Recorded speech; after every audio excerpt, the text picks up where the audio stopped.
Sir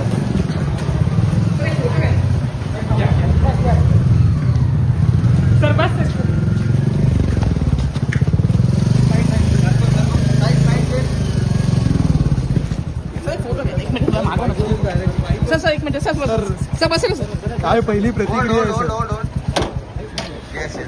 sir? चल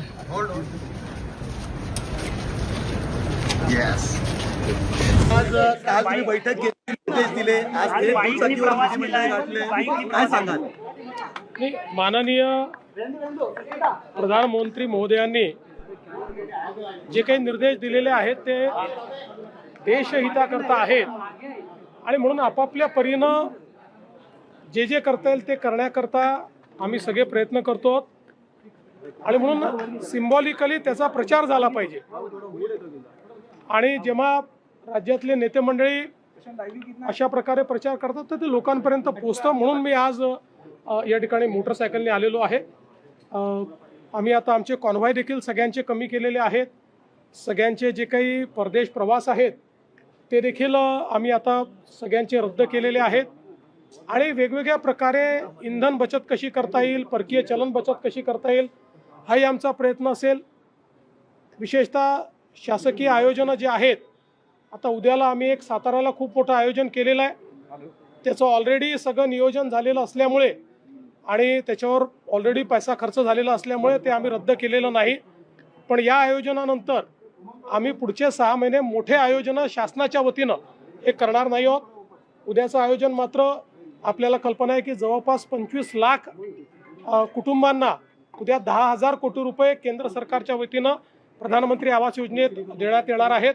त्याकरता हे आयोजन केलं होतं आणि हे खूप आधी प्लॅनिंग त्याचं आम्ही केलं असल्यामुळे उद्याचं आम्ही ते कॅन्सल केलेलं नाही. पण यापुढे सगळ्यांना निर्देश दिले आहेत की मोठे शासकीय कार्यक्रम आपल्याला करायचे नाही.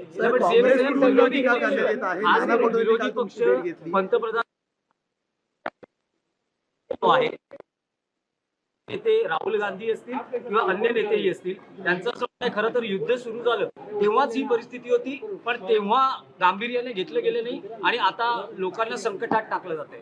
मला असं वाटतं की विरोधी पक्षाला थोडी प्रगल्भता यावी लागेल.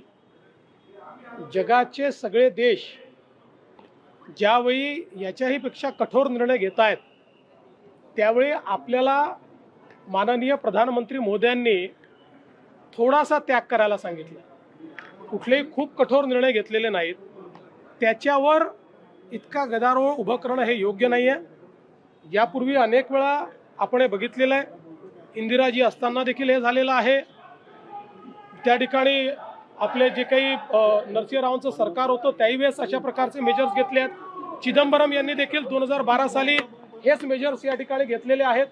त्यामुळे अशा प्रकारचं दुटप्पी वागणं हे योग्य नाही आहे.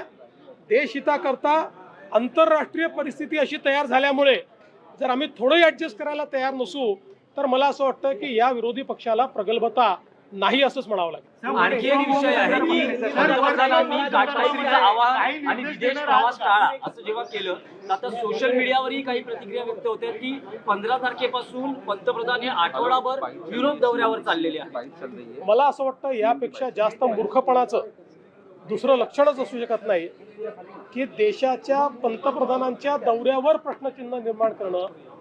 देशाचे पंतप्रधान जेव्हा परदेशात जातात, स्ट्रॅटेजिक अलायन्सेस होतात, देशाच्या अर्थव्यवस्थेला त्या ठिकाणी त्याचा फायदा होतो आणि म्हणूनच प्रधानमंत्री मोदयांनी सांगताना जे काही विदेश प्रवास करू नका असं म्हटलेलं आहे ते अनावश्यक किंवा टाळता येण्यासारखे. याचा अर्थ असा नाही आहे की आता एखादा जर आपला कोणी मोठा व्यापारी हा परदेशात डील करत असेल तर त्यांनी ती डील रद्द करून टाकावी, अशा प्रकारचा याचा अर्थ नाही आहे. बिनडोकपणे प्रधानमंत्र्यांवर या ठिकाणी मी बिनडोकच म्हणेन, अतिशय दुर्दैवाने म्हणतो, असे शब्द वापरू नये, पण जे अशी टीका करतात ते बिनडोकच आहे. महाराष्ट्रातील ताज्या बातम्यांसाठी बघत रहा टाइम्स टुडे 18 न्यूज. सोबतच शेअर करा, सबस्क्राईब करा आणि बेल आयकॉन प्रेस करा.